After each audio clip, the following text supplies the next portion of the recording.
Hi friend, ಎಲ್ಲರೂ ಹೇಗಿದ್ದೀರಾ? ಎಲ್ಲರೂ ಚೆನ್ನಾಗಿದ್ದೀರಾ ಅಂತ ಭಾವಿಸ್ತೀನಿ. ಇವತ್ತಿನ ರೆಸಿಪಿ ಚಿಕನ್ ಕಬಾಬ್ ಮಾಡ್ತಾ ಇದ್ದೀನಿ. ಹೇಗೆ ಮಾಡೋದು ಅಂತ ನೋಡ್ಕೊಂಡು ಬರೋಣ ಬನ್ನಿ. 1.5 kg ತಗೊಂಡಿದ್ದೀನಿ. ಈ ಥರ ಕಟ್ ಮಾಡಿಸಿದ್ದೀನಿ ಚಿಕನ್ನ. 2 ಸತಿ ಕ್ಲೀನ್ ಮಾಡಿದ್ದೀನಿ ಚಿಕನ್ನ. ನೀರನ್ನೆಲ್ಲ ಸೋರಿಸಿದ್ದೀನಿ. ಇವಾಗ ಹೇಗೆ ಮಾಡೋದು ಅಂತ ನೋಡ್ಕೊಂಡು ಬರೋಣ ಬನ್ನಿ. ಬೇಕಾಗಿರುವ ಸಾಮಗ್ರಿಗಳು: ಕಬಾಬ್ ಮಾಡೋಕ್ಕೆ ಎಣ್ಣೆ ತಗೊಂಡಿದ್ದೀನಿ. 2 ಮೊಟ್ಟೆ ಆದರೆ ಸಾಕು 1.5 kgಗೆ.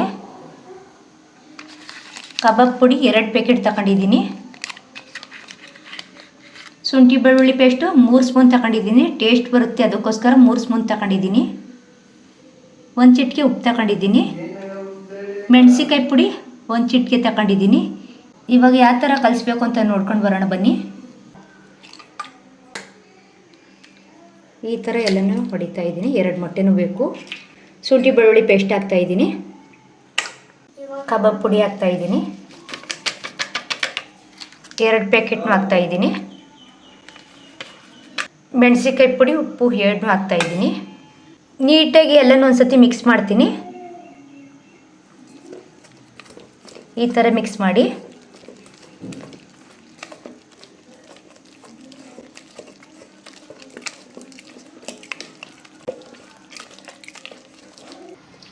ನೀಟಾಗಿ ಈ ಥರ ಮಿಕ್ಸ್ ಮಾಡ್ತಾ ಇದ್ದೀನಿ.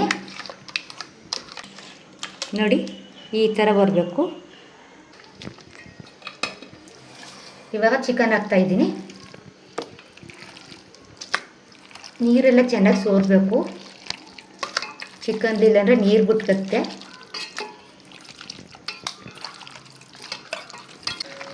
ಈ ಥರ ಮಿಕ್ಸ್ ಮಾಡ್ತಾ ಇದ್ದೀನಿ. 1/4 ಗಂಟೆ ಟೈಮ್ ಬಿಡ್ತಾ ಇದ್ದೀನಿ ಮಿಕ್ಸ್ ಮಾಡಿಬಿಟ್ಟು.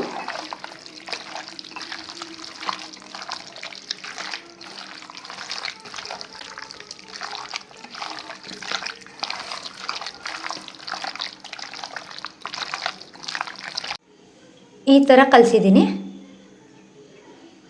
1/4 ಗಂಟೆ ಟೈಮ್ ಚೆಂದ ಉನಿಬೇಕು. ಅದಕ್ಕೋಸ್ಕರ 1/4 ಗಂಟೆ ಟೈಮ್ ಬಿಡ್ತಾ ಇದ್ದೀನಿ. ಆಮೇಲೆ ಎಣ್ಣೆಗೆ ಹಾಕ್ತೀನಿ. ಇವಾಗ ಒಂದು ಪ್ಲೇಟ್ ಮುಚ್ತಾ ಇದ್ದೀನಿ. ನೋಡಿ, ಈ ಥರ ಉಂತಿದೆ ಚಿಕನು. ಇವಾಗ ಎಣ್ಣೆಗೆ ಹಾಕ್ತಾ ಇದ್ದೀನಿ. ನೀವು ಬೇಕು ಅಂದರೆ ಅರ್ಧ ಗಂಟೆ ಟೈಮ್ ಆದರೂ ಮಡಿಕೋಬೋದು. ನಾನು 1/4 ಗಂಟೆ ಟೈಮ್ಗೆ ಎಣ್ಣೆಗೆ ಹಾಕ್ತಾ ಇದ್ದೀನಿ. ಬಾಣಲಿನೇ ಬಿಸಿಗಿಟ್ಟಿದ್ದೀನಿ. ಎಣ್ಣೆ ಹಾಕ್ತಾ ಇದ್ದೀನಿ.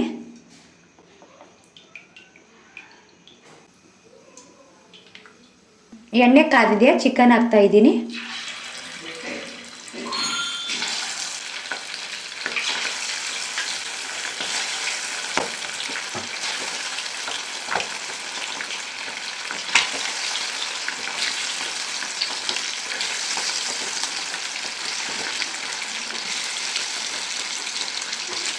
ಚಿಕನ್ನ ಈ ಥರ ಮುಳುಗಿಸಿ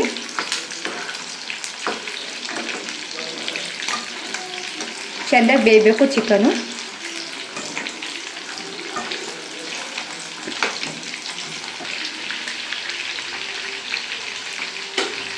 ಈ ಥರ ತಿರುಗಿಸ್ತಾ ಇದ್ದೀನಿ.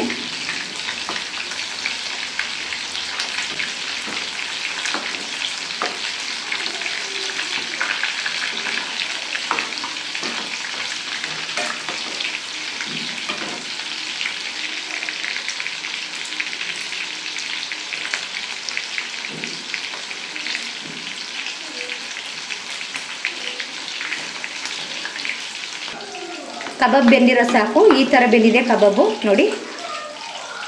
ಇವಾಗ ಒಂದು ಪ್ಲೇಟ್ಗೆ ಎತ್ತಾಕ್ತಾ ಇದ್ದೀನಿ.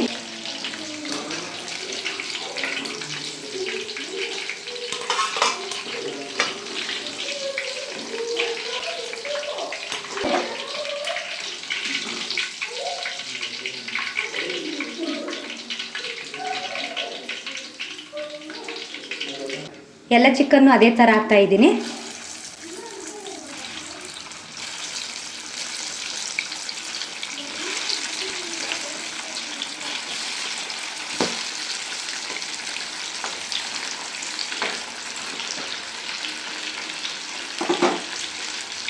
ಎಲ್ಲ ಚಿಕನ್ನು ಇದೇ ಥರ ಬೇಯಿಸ್ಕೊತೀನಿ. ಚಿಕನ್ ಕಬಾಬ್ ರೆಡಿಯಾಗಿದೆ. ಟೇಸ್ಟ್ ಮಾಡೋಣ ಬನ್ನಿ. ತುಂಬಾ ಚೆನ್ನಾಗಿದೆ. ಡಿಜನ್ಗೆ ಈರುಳ್ಳಿ ಹಾಕ್ತಾಯಿದ್ದೀನಿ.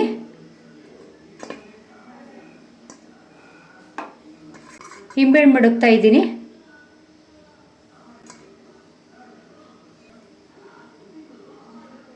ಈ ವಿಡಿಯೋ ಇಷ್ಟ ಆಯಿತು ಅಂದರೆ ಲೈಕ್ ಮಾಡಿ, ಶೇರ್ ಮಾಡಿ, ಕಮೆಂಟ್ ಬಾಕ್ಸಲ್ಲಿ ಕಮೆಂಟ್ ಮಾಡಿ, ಸಬ್ಸ್ಕ್ರೈಬ್ ಮಾಡ್ಕೊಳ್ಳಿ. ಮತ್ತೊಂದು ರೆಸಿಪಿಲಿ ಸಿಗ್ತೀನಿ.